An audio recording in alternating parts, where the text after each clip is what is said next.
Well, welcome everybody.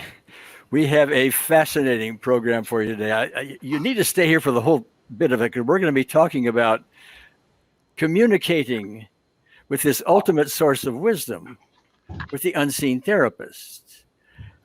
Literally, we're going to be talking about ways with some seasoned experts here about how to talk with God, and that's all part of our advanced training. It's also, part of that is given to you in my book, The Unseen Therapist, and so on. And these communications are not only with therapeutic questions like, gee, what's behind my issue with whatever ailment it may be, but also everyday questions like, should I turn right or should I turn left? I'm lost. What now? Should I buy these peaches or those bananas? I mean, how would I respond when this person says so-and-so to me in a conversation? Okay. All of that, we can tune in. We can communicate with unseen therapists once you've done it well. And that's where our seasoned experts are going to come in to show you how in many, many, many different ways. And it will make a major change. So stay here till the end. I don't even know how long it's going to be because we have a lot to cover here, but there are so many ways to do this and so many things going on and so many opportunities you don't want to miss any of them. So let me bring everybody on. I hope I do this right. There we are. Okay, so you may or may not be able to read their names. So Nami, would you raise your hand? There's Nami and Anne. All right, and Marion. Oh. And Mary. Okay. They have been students of the Unseen Therapist in our Optimal EFT course for years, and they have developed their various ways of doing all this. I want to start off myself, but they're going to do most of the talking here. But I want to give you an idea first about how everybody who gets involved and starts walking up our stairway to miracles with the Unseen Therapist and reads my book and so on is already learning how to communicate with the Unseen Therapist. Example, in the book, at the end, there's something called the Personal Peace Procedure. It's an introductory way of taking a specific event that's bothersome to you, handing it to the Unseen Therapist, and getting some resolution. And even though it's an intro version of that, many people start getting results. So, for example, you have some memory with an abusive parent, let's say, when you were age 6 or something like that. Still bothers you now when you think about it. All right. Personal Peace Procedure has you hand that over to Unseen Therapist in ways that are described. And then you let Unseen Therapist work with it. And afterwards, you see whether or not you got improvement. You may have gone from an 8 intensity on a 0 to 10 scale to, let's say, a 3 or a 2 or a 0 or something. Whatever that was, it's important to recognize you just communicated with the spiritual dimension. You just talked to God. You talked to the Unseen Therapist. It wasn't done over the breakfast table where, you're talking in English or, pass the bacon or that kind of thing, okay? It comes about in different ways.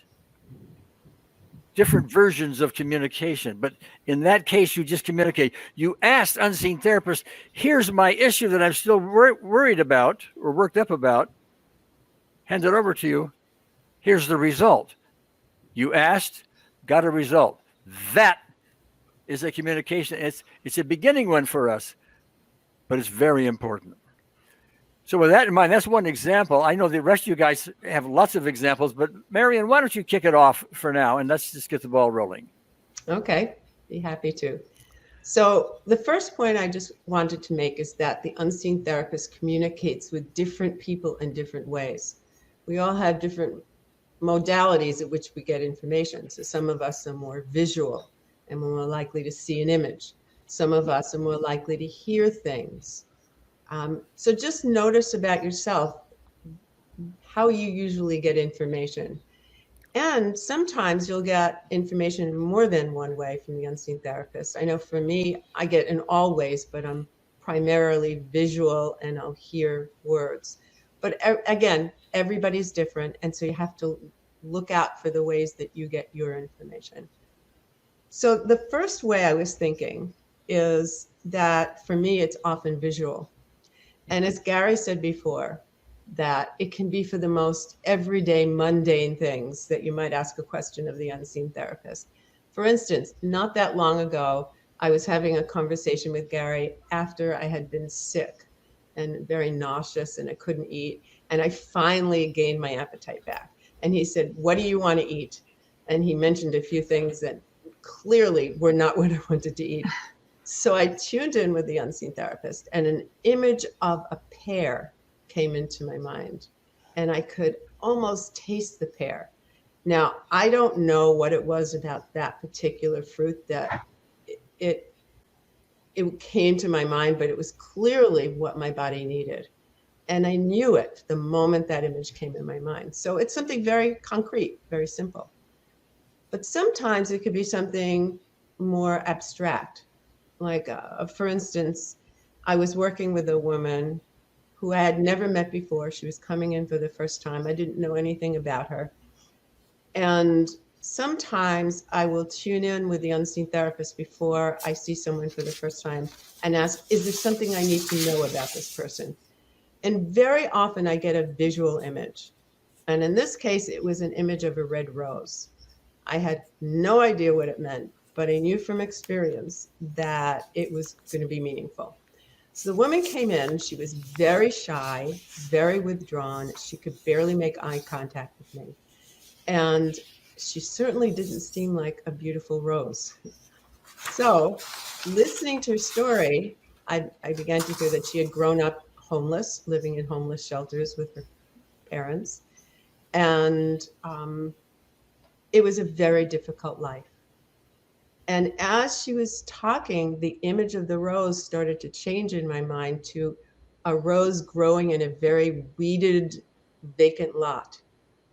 And it became clear to me that this woman had the potential to blossom despite what she'd gone through.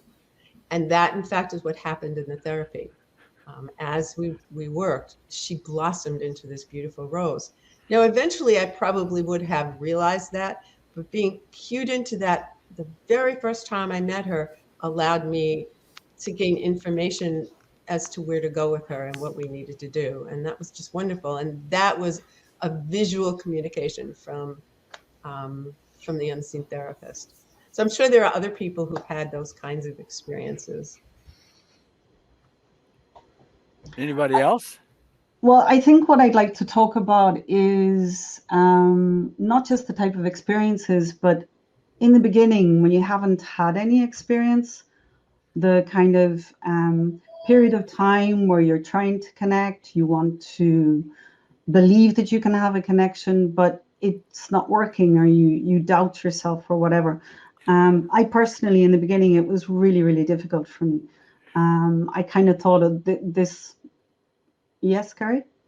Oh, sorry. I was just going to echo, Mary. Ah. What you just said is echoed by almost every newcomer, because it is so strange. It is so new. You mean you're going to talk to this woo-woo unseen therapist, and where is she? Well, she's in here. Well, I don't see her. I mean, where is she? So now we're talking about communicating with somebody.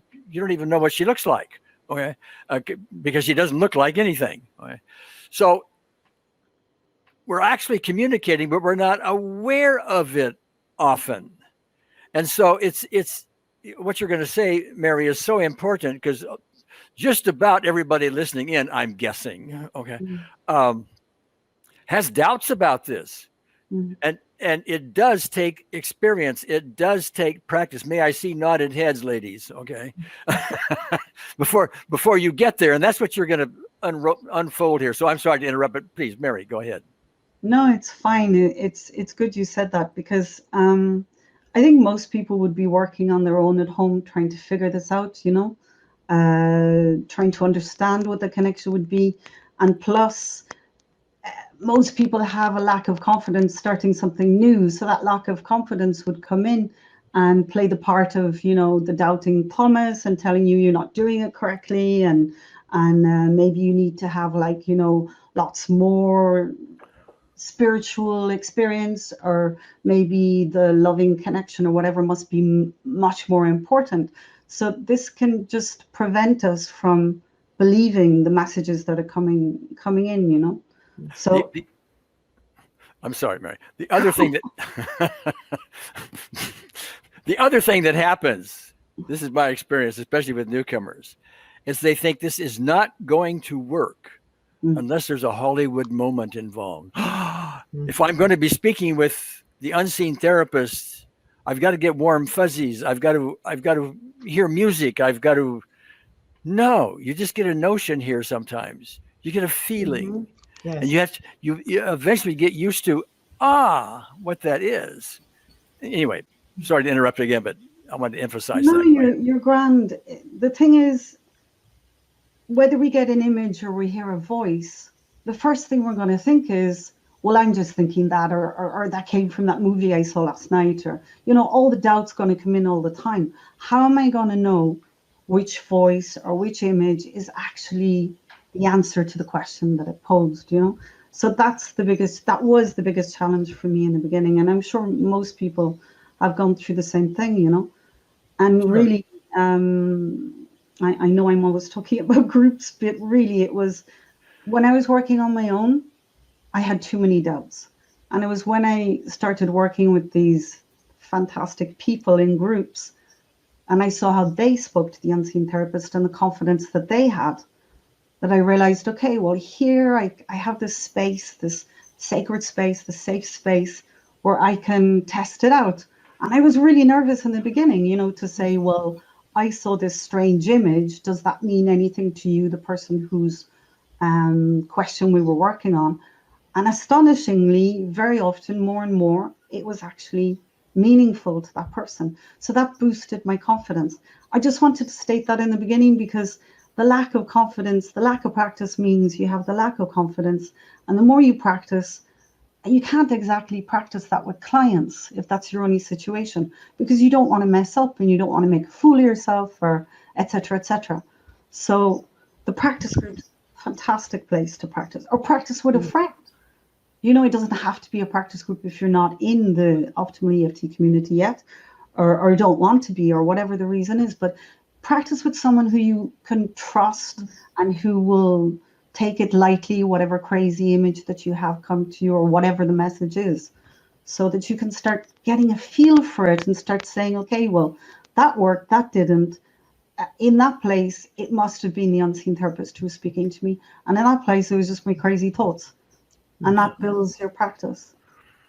One of the things that you pointed out that I want to emphasize again is if you're a newcomer, particularly if you're a therapist or you're trying to do this with someone else and you don't have this confidence yet, and you get some kind of a notion or some kind of a message, but you didn't really know where you are and you don't want to look bad. Okay. When I was starting out doing this, I would get this notion. And I would just say to the client, I keep getting this notion that something about your sister, something about this,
which you'll see as we talk about it. Sometimes what you get is funny.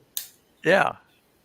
But it was somebody was telling me the other day about this. Maybe it was one of you guys. Something about you were asking a question and you got nothing. And that was unusual. You just got a blank. And you end up saying, why do I get a blank? And the unseen therapist said, because you're not listening anyway. me again. Was that you? There's her sense of humor. Yeah. And I could picture her in my mind. I could see a smile on her face. It wasn't a judgmental, you're not listening, but kind of like, well, you're not going to listen, so why should I answer you? Yeah. Yeah. Well, that's just telling us our ego is in place and not listening today. Okay. And that's a good message, by the way. Yes. You know. It disarmed the ego. Yeah. Yeah. Another thought, I'm just thinking in terms of communicating, it's often, well, my experience was it's often easier at the beginning and even as time goes by to do it on behalf of someone else. I got much more proficient at that before I was really able to listen for myself. Now that may not be everybody's case, but I wonder if sometimes that's where people's lack of self-belief or irritation comes in, or frustration that like I keep trying this and I can't get anything. I mean, I think we've all probably heard that I can't get anything. And definitely doing it on behalf of someone else, not someone we're kind of deeply attached to the outcome of whatever it is. I mean, if we're very triggered by something going on with someone else, that's a bit like doing it for ourselves. But if we're doing it on behalf of someone we just kind of pair up with, or we know so-and-so's got something on and we just say, well, I've nothing to lose. I found for me, I was able to hear or see or whatever the unseen therapist communication for other people a lot clearer, a lot more that I could trust it, just a lot easier, full stop. And my own, communication with her in terms of really trusting it and really hearing her has developed over time. And even with my own one, when I'm just having a general, I wonder what I need to know about, I hear it. If I'm really activated about something, again, it's like if I'm really, I need to know, my God, this is just terrible. Again, it's like very, very hard. So what I need to do then is say, I'm really activated, like help calm me down first, because I'm not going to be able to hear you or anybody else. Yeah. That brings me to something, Anne, because I know you wrote to me something. You do something with it when you write. Okay, but I want to give a little intro to that first. There's such a thing known as automatic writing, and some people are able to do that. They just sit there and start writing, and unseen therapists, God, higher power, or whatever they're tuning into, whatever they call it, they'll start writing out some stuff. People even write out perfect poetry sometimes. Okay. I don't have the skill to do that, or I shouldn't say it differently. I have not yet developed the skill to do that. Important way to word that. Okay. What I do from time to time is I enjoy writing poetry, and it'll put it on my website newsletter once in a while and so on. But when I do it, it comes very easy to me, especially when there's spiritual topics. It's not perfect, but the rhythm comes. I may have to look up a rhyming word or two, but it flows pretty well. I go back over it, and I get done much faster than you would ordinarily think a poem would be. Well, does this rhyme with that? And how about this cadence? And it just flows. It just shows up that way. Okay. So that's not what you call automatic writing, but I think there's some spiritual stuff behind that guiding me to write it with whatever skills I've developed. Now you, Anne, do something a little different still. Talk about that, could you? Yeah. So when I was first communicating with the unseen therapist, I would do it on behalf of, particularly if I was doing it on behalf of someone else, close my eyes, whatever would happen. I'd open my eyes and, make a few notes, because before I forget it, I want to be able to tell somebody. Somewhere along the line, without me noticing, what changed was when I would say, Leo, let's close our eyes, connect to loving moment, let's go in with the unseen therapist. I would pick up the pen and I will end up with maybe a page or two written by the time that other person opens their eyes. And I mean, obviously I move the pen, but what comes through it completely comes from her, completely, you know, occasionally, which is brilliant, even to the point of a Freudian slip in the way she makes me write something. Like that happens with, you know, reasonable frequency. You know, like the other day I was writing, I was doing what she was doing, you know, I was just kind of writing something as I was in on behalf of somebody. And I thought, because, you know, I see where the sentence is going. I thought the word was going to be, I can't remember what it was, doing. And she wrote the word boring, you know, which had a whole, when I reflected that back to the person afterwards, it opened a whole other door of a really boring aspect of their life that they hadn't even kind of named that. So that's just a detail. But yeah, I will end up with, it could be a, you know, an A4 page written. And at the end, when we come back, I'll ask the person what they got. They'll tell me, and then I'll say, would you like to hear what I got? And I generally read it out, and I will say if it lands, it lands, and if it doesn't. But it feels like it completely comes through her. Even pauses of pen while she tries to think, or she goes in and she does something else. So, yeah. Yeah. Fascinating. Okay. And I think what I want to add is that I think we all can connect, and you just have to keep trying and trying and trying. And if you ask her, she will provide an answer in ways that you might not expect, right? So I also tend to hear her, and I've realized I hear her in my right ear quite clearly now, but I've had like thoughts or ideas come into my mind, and visually too. She'll show me visual images, but also messages from others, right? In a practice group, other people give me messages. So if you pay attention to your family members or friends around you, do they have messages for you that would be helpful or resonate to you at that time?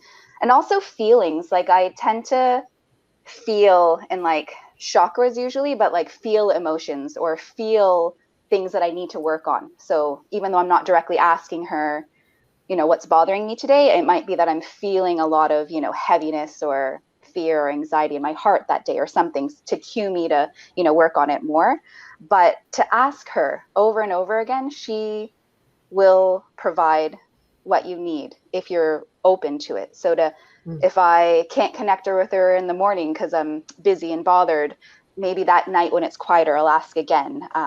She's shown me too, like numbers and like images. Like my sister brought over monarch butterfly eggs, and the whole transformation of the egg all the way to the butterfly, like that's very symbolic of like the transformation that I'm trying to put into my life at the moment, right? So symbols as well, I think, to pay attention to. And like echoing Anne's statement of, how do I know? How do I know what I'm hearing or seeing or is really her? At the beginning, I was constantly asking her, like, did I make this up? Is this you? Like, I couldn't distinguish. So my one question over and over again I ask is like, did I make this up? Could I have, in my humanness, have made this up? And truthfully, I can't make up the things that the unseen therapist like sends me. So then that helped me trust her. And I just kept doing it over and over again, just trusting her and trusting her. And I think you just have to keep trying. You have to keep asking and just don't give up, because I think everyone can connect in many different ways to just trust. And it's so useful. Like the other day, my kids are fighting. What else is new? And I was getting a little bit frustrated because they keep physically hitting each other too. And like someone's been kicked in the mouth, etc. Tears are flowing, screams are echoing. So I asked the unseen therapist, like, please give me the words that might help like my one son. And please give me the words that might help my other son, because they need different words, different tones of voices, different, you know, settling techniques. And I asked her just to see, and she just sent me words, and it significantly quickened the amount of time it took to calm things down. Apologies were made, and then off they went to play again. So I'm realizing more and more that it really can be used on a very daily basis. In the midst of like speaking with someone that is frustrating me and I'm really upset about, I ask her. I said, please give me the words that would benefit this conversation rather than making it far worse than it needs to be, which often happens when you're in like an argumentative state. So I think just keep trying, keep asking her to if you want a visual image, like ask her to show you something. If you want to hear something, ask her to open up your ears to hear it, you know? And the other thing I just want to end with is like gratitude. Like keep it open in gratitude to say like, thank you for keeping me open to hearing your messages. Like, thank you so much for helping me in whatever way you are. Like, just keep me open to receiving your messages, right? It might be through something you see on a computer screen. Like Miriam had mentioned, she got the perfect like website just pop up on her screen one day. And like, we just need to be open to it. And I think be grateful that she's sending them, be grateful that we can at some point receive them if we keep on trying.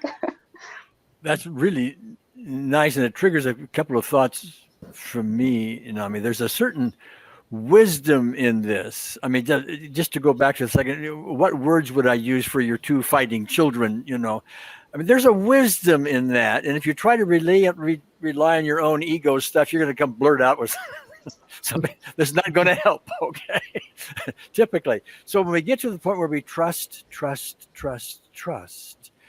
and we get to the point where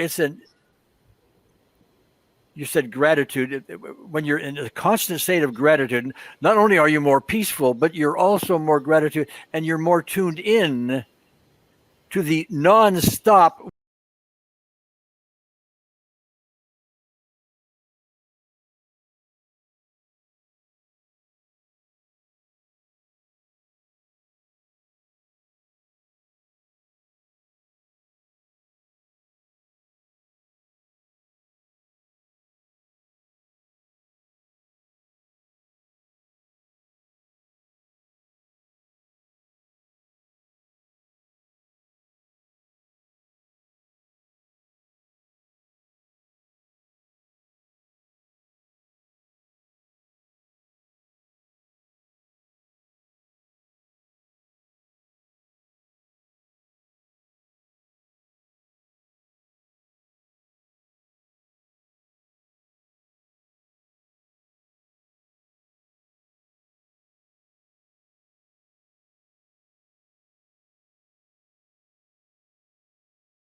that, Rod, I suspect there's a Hitler. There's some rage. There's some anger. There's some nasty stuff you don't want to look at.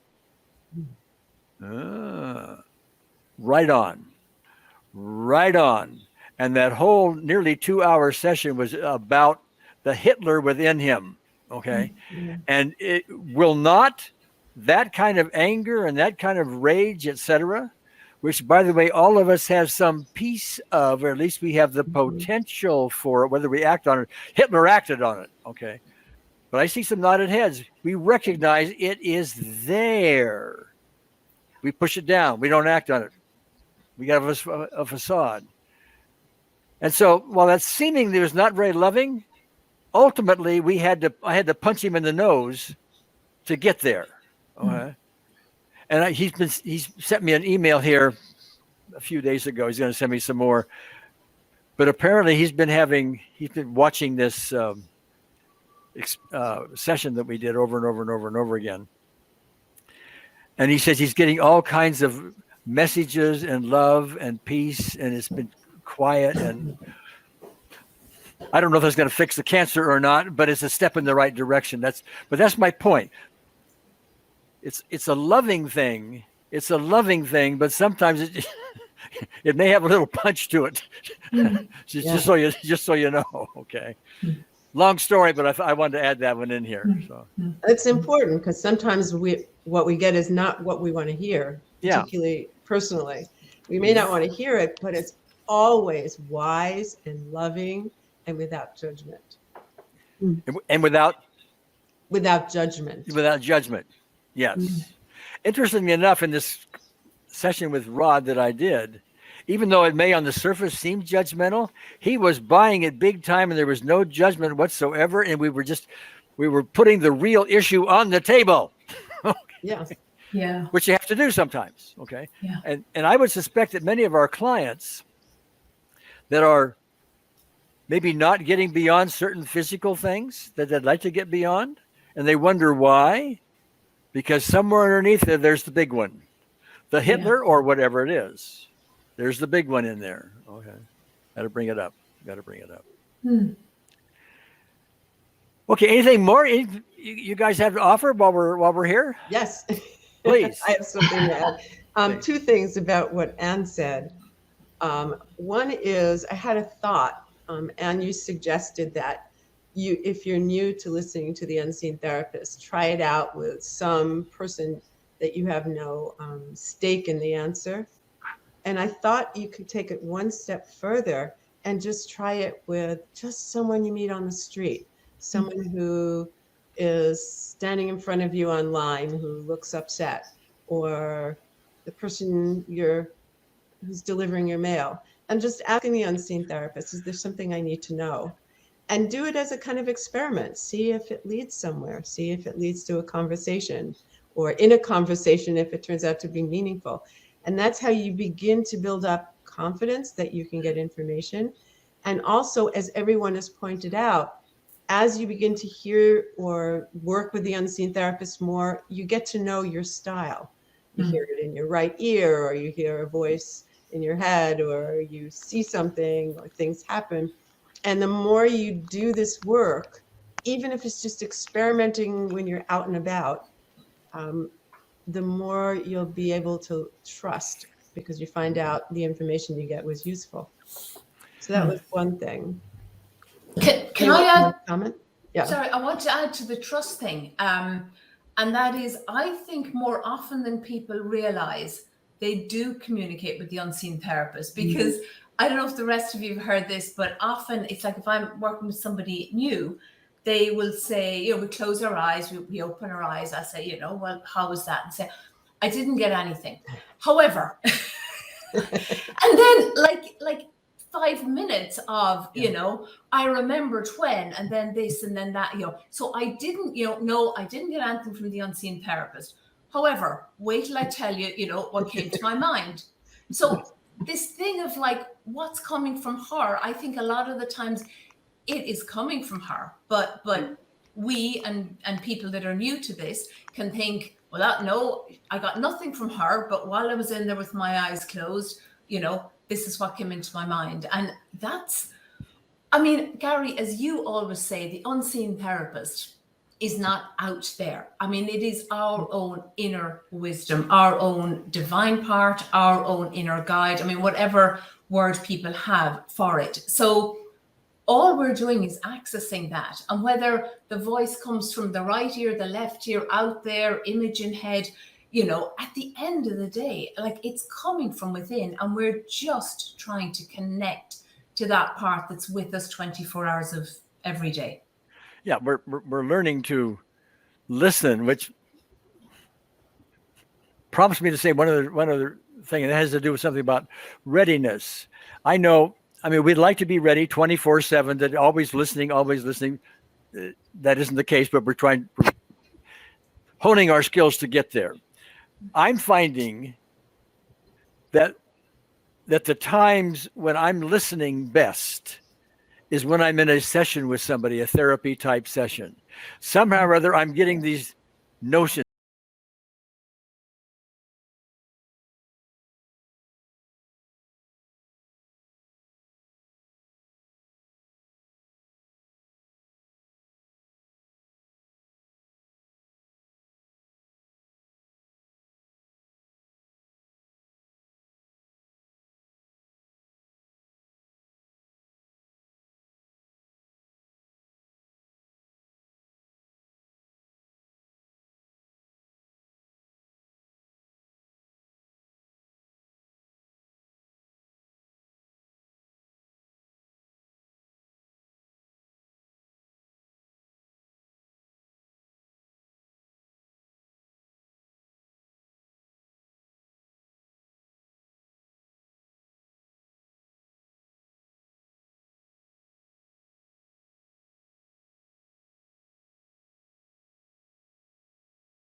Okay, guys, anything more?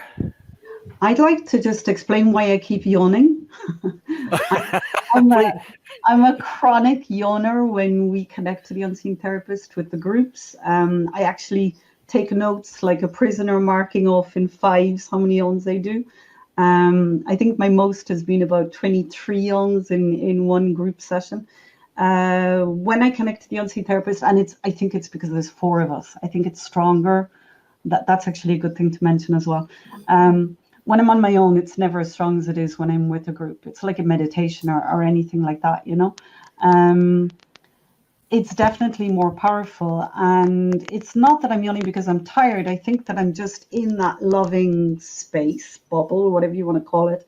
And things just start getting released, things that are ready to be released. I don't know what they are. I don't care what they are. I don't need to know. They're being released. I definitely think stuff is being shifted. So when I yawn, I know that's a good sign that I'm connected. And in fact, now that I think about it, it only ever happens when I'm in a group. It never happens when I'm on my own. So I really do think it's the strength of the connection.